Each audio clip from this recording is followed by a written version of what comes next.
I mean, since Marcella sounds so much like Sofia Vergara, I mean, I trust every word she says. I don't know. I feel like we should probably take a vote at some point. Welcome again, everybody, to International Fest 2013. It's great to have you guys out here tonight. Obviously, packed house again, as usual. We hope you guys enjoyed all the food, and we're going to bring you guys some fun here, hopefully in the form of some performances, dances, skits, and maybe even a little bit of comedy, too. Essentially, before we get started, let's give a special thanks to Priscilla, Jay, Tang, and Marcella for putting this whole thing together.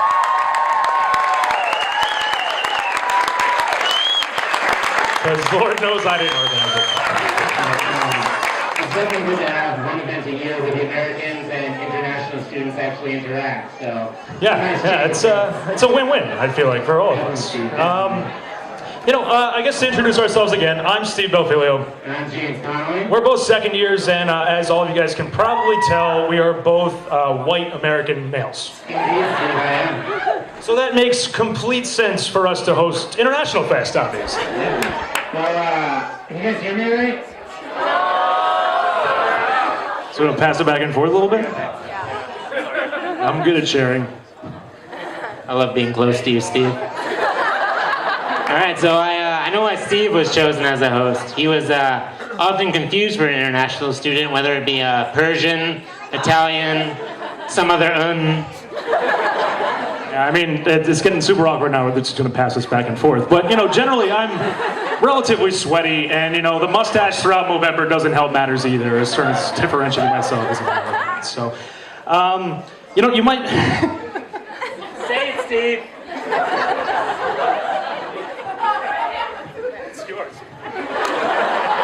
I can't make a joke about myself, but what Steve was gonna say. James, on the other hand, I wasn't really sure as to why he was selected to be MC, but, what it boils down to basically is that James doesn't have a job and doesn't have any interviews lined up, so he has a lot of free time on his hands.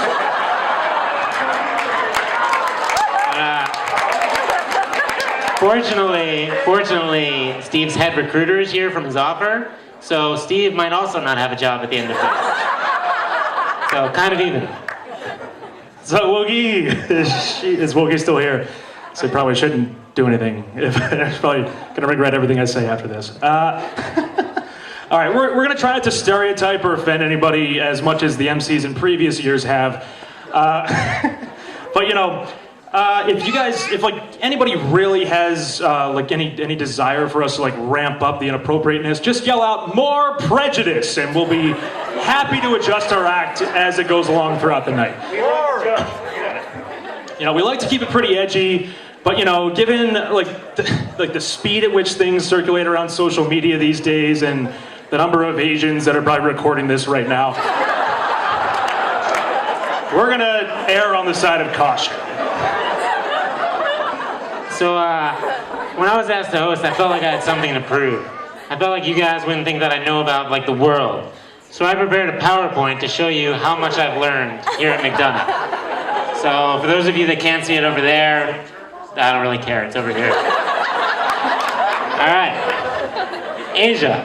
When I got here, specifically about, next slide, Steve. Specifically about South Korea, I thought the males were all very serious, professional, business-like.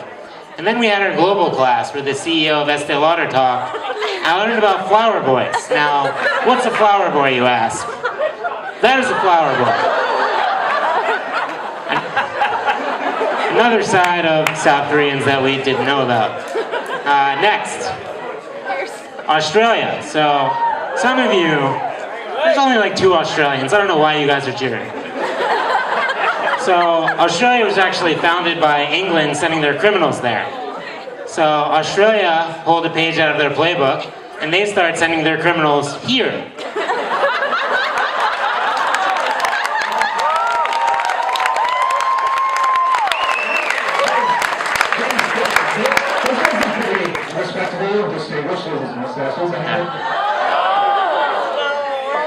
All right, let's go. Let's move on. Africa. So a lot of people think Americans don't know about Africa. And I'll have you know, when I started, I knew Africa was a huge country. Huge. But what I learned was, it's more than one country, guys. There's like at least 5 there. There's South Africa, there's Egypt, there's Middle Africa. All right, next, India. All right, so what I thought about India? I thought arranged marriages, computer coding. And then I met an M14 named Devanshu. And that's his profile picture on Facebook, by the way.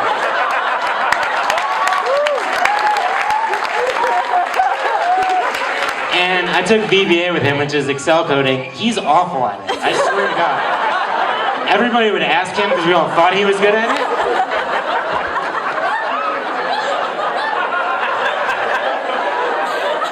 Now, what about the arranged marriage part of it, right? His parents can't find anybody to marry. I'm sorry, Devanshu. Now, I still don't know a lot about India, but I'm really excited for my classmates to come back from Global in India and really teach me. James, I don't know if you got the memo, but Dean Romanelli sent an email out that the trip to India for Global is canceled. Oh, low interest. All right.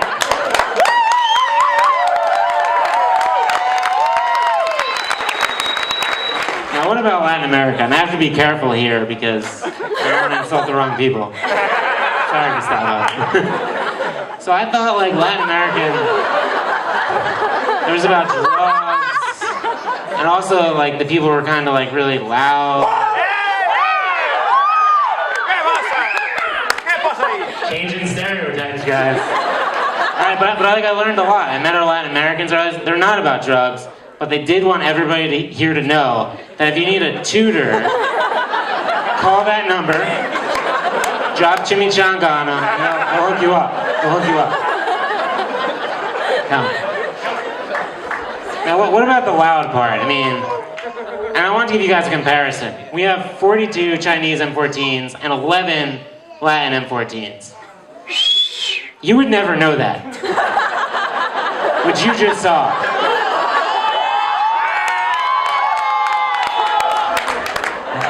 All right. Hand it off to Steve. All right, I think we all know the words have been thrown around, a lot of little buzzwords we throw out there. A real prideful portion of our MBA here is our global focus that we have at McDonough. I think everybody feels that. We just wanted to put together, I know there's probably some prospective students here, maybe, yeah. We can just highlight some of the instances in which, Georgetown really provides that global perspective. Take, for example, the Guts Bus,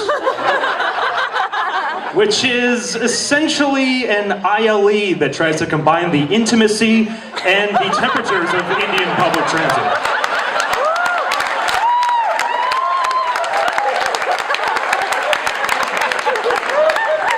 Students, faculty, and staff love that one.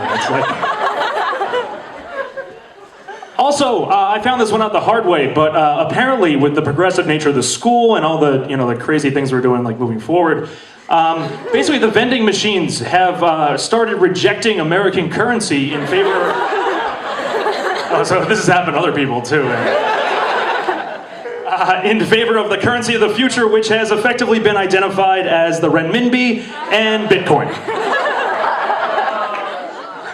Those booze for Bitcoin? Topical humor.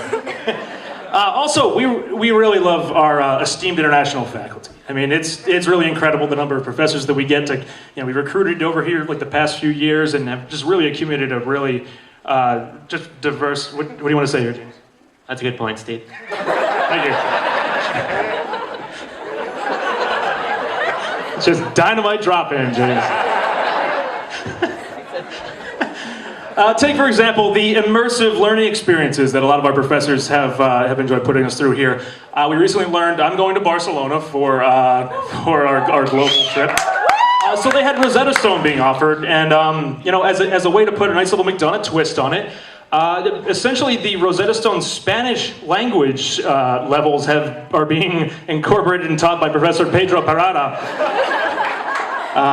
The administration felt that his fast-paced talking and just general incoherence in terms of the language would really throw us into the deep end and just learn the language firsthand and just figure it out the hard way.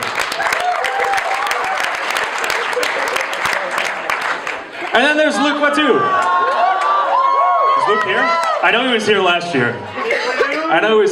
You got the first years don't really know Luke, but Luke taught us for like our core marketing class last year. He's written a ton of cases. We brought him in from Harvard. He's just a very distinguished market research professor.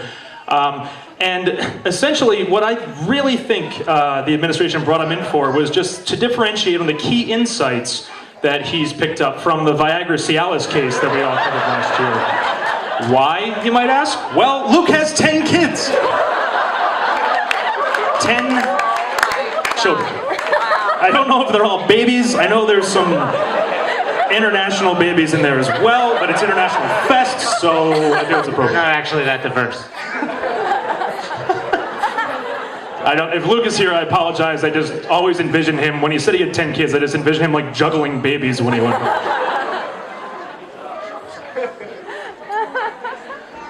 Oh, hey, James, you want to cover this one? Yeah, so another thing that MSB prides itself on is our employer relationships.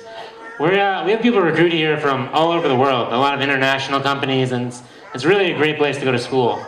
And then additionally, we have some great companies that come here and hire international students. Steve.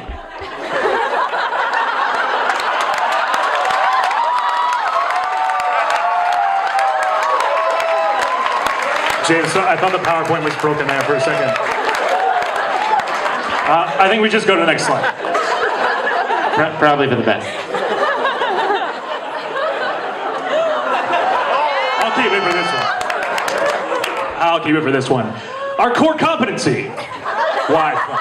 Obviously, McDonough School of Business. When you say that, oh man, what do you associate it with? Wi-Fi. Oh man, we have so much Wi-Fi here. So much. Some would even say that we have too much Wi-Fi. That was an official survey conducted by UIS. It's an actual email. We've decided as a school, good strategic vision, in order to extend the McDonough brand throughout the world, take this surplus of Wi-Fi that we have and send it all around the world. That way, Saxonet is available everywhere.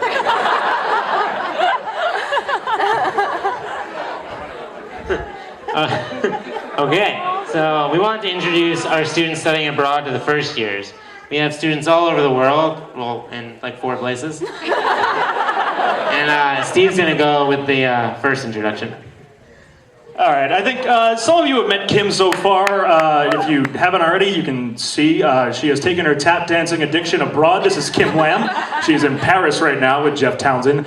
Obviously, she has found an effective replacement for Sagar Patel to back her band. Obviously, though, this guy is particularly enthused about Kim being part of his band now. Yeah, next we have Jeff Townsend. Jeff is also in Paris, and he's living with Kim and his girlfriend for 6 months. So we figured he's not gonna look like this when he comes back. So we tried to project it out, what it's like to live just with 2 girls for 6 months. So that's sort of not like his best day, but it wears on you. Oh, I got this one too. So we actually have 3 people in Spain, but we forgot one. Whoops, but he's not here. Okay, so we're not going to talk about this picture. We're just going to, let it linger a second. Salmon does have a thing for horses. All right. So if any of you guys know the 2 gentlemen who went to Argentina, that's Brian Spear and Brandon Delaney, they're kind of different as far as personalities go. Brian's a little bit of a partier, Brendan is substantially more reserved. The only photo that we've seen surface out of Argentina has been this one.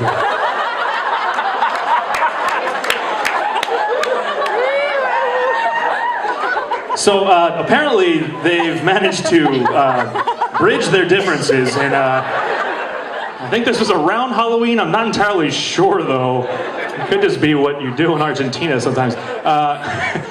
And effectively, they're just injecting a little bit of American culture in Argentina, which is a great sign for the McDonough School of Business. And we'll take a trip over to London here.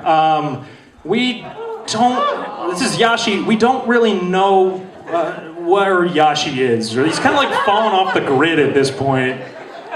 We do know that he has found a Sears portrait gallery in London. That's what we do know.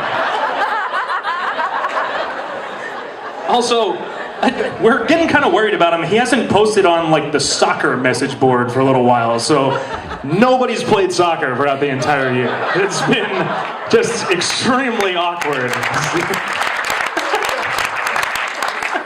But yeah, Yashi, I mean, this is just his Facebook profile photo, but he seems like he's doing okay, so we'll move on. One of the unique experiences that we have here at McDonough is that we're in DC, we're just really close.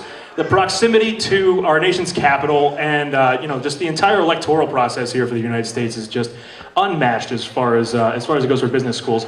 So we just decided to just delve into a little bit of what's happened over the past couple of years. First off, let's give a big round of applause to Albert and Rich,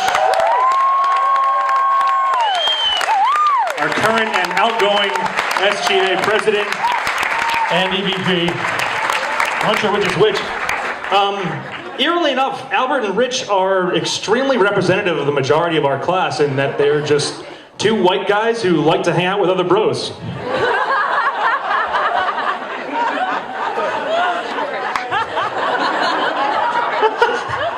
I didn't see the gay joke coming.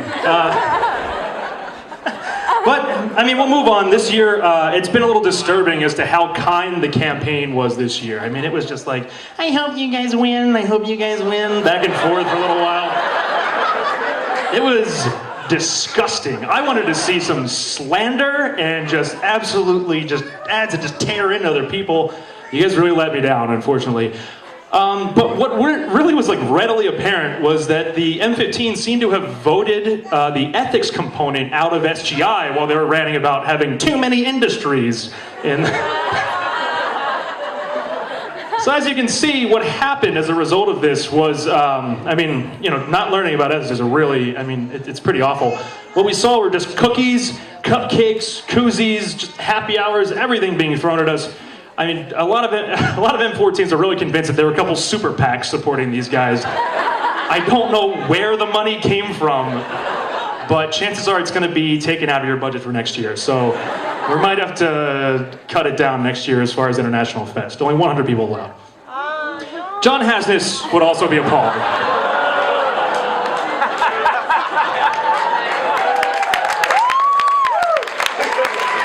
Now that is unethical. But yeah, congrats again. Congrats to Ken and Lacey.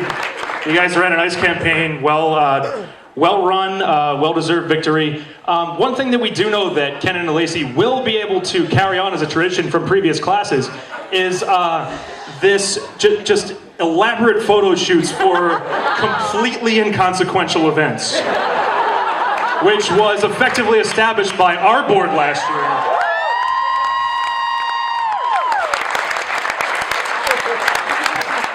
Unreal. Let's take a look at a few of them, just to initiate these guys. I feel like it's an opportune time here. Not really sure what's going on with this angle. Also not sure why there aren't any people in the auditorium. I don't think their points are going to be heard. You have my vote. Oh, next up, okay, we got a pretty standard one. These guys seem to be pretty good at standing beside each other. Okay, we've established that. Also, opening doors, probably a pretty good theme for the campaign. Oh, and apparently they go to Georgetown University. So, Kenan is masterfully applying a power pose here.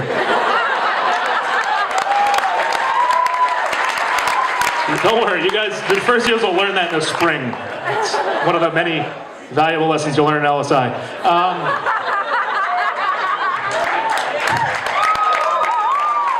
And apparently he's got a little bit of the captain in him as well, so. Don't really know what this place is. A lot of books. This does not look like Hariri. I'm used to just seeing shredded course packs from Harvard all over the floor. So this is interesting.